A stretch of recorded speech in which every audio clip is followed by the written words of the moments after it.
G'day YouTubers, Steve from Vintage Restorations Australia here.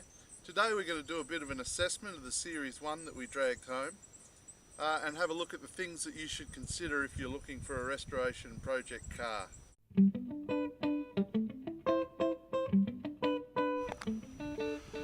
So here we are in the cold hard light of day. I'll just do a quick walk around to give you an overall view of what this looks like as found. The two key things you look for in any Land Rover restoration is how good's the chassis and how good's the firewall, and the other thing is how complete is it. It's very hard to find parts, and it's also good if you can find a vehicle that's got the original motor and gearbox and all that stuff, matching numbers or whatever they say. That just makes life easier. The key thing with any restoration vehicle that you buy, in relation to these specifically, is probably the chassis. Check these outriggers and things. In this case, these are quite solid and good. So having a bit of a look in here, these are the sort of places you expect to find corrosion, where the soil and stuff builds up on top of these hangers. That hanger is actually pretty solid, as is the rest of the chassis. There doesn't seem to be a lot of corrosion other than surface corrosion in here, so that's a good sign, and that's something you should be looking for when you're looking for a restoration project. If we duck up here and have a look in the front, again, this is all kind of pretty solid. These are good, so that's a positive sign, but as I said, we won't really know until we strip it all down and have a good look. But as a quick glance, the chassis looks quite good. Apart from the chassis, the firewall is a big one. As you can see here, this is fairly solid. Patches here and there, but essentially it's pretty rust free of any serious corrosion. It looks like it just needs surface treatment more than anything. All the original plates are still there. It doesn't look too bad, the firewall.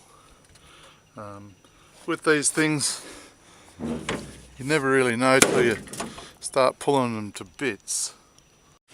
Under the bonnet we've got the original motor.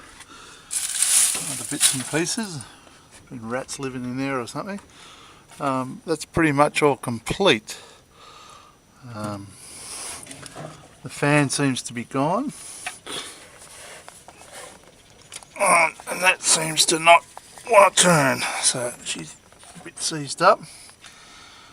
Or the oil might have just emulsified and gone hard. But anyway, it's all there, and it is the original motor, I would say. A little 2 litre, by the look of it.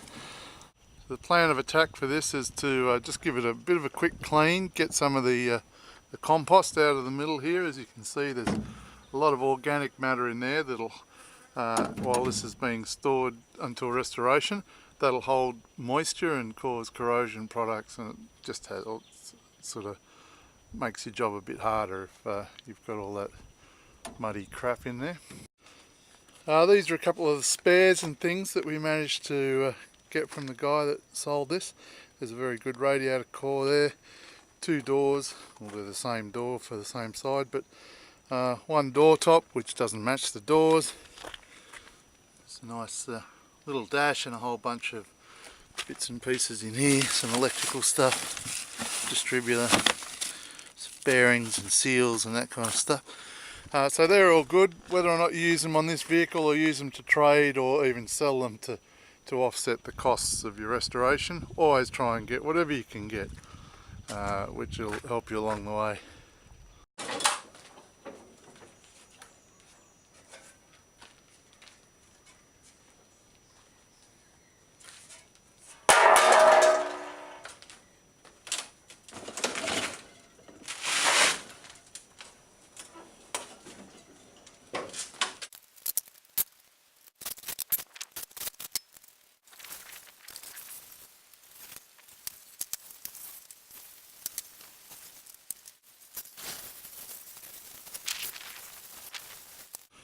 So I've given it a bit of a brush out and a wash out. Already looks a bit better. got rid of all that organic matter, cleared it out of these sections where it holds and causes corrosion, and certainly out of the bottom around the firewall and stuff. There's a lot stashed up here behind the seats, and obviously in the tub there. There's a bit of water sitting there now, you can see that. When we store this, we'll store it so it drains if any water gets in it, but we will tarp it to try and keep the moisture out of it. Hopefully it doesn't sit too long before we get to strip it down and do some restoration work. That's it for today, folks, so tune in next time when we start the actual restoration and the tear down process. If you can, please subscribe, we'd appreciate that.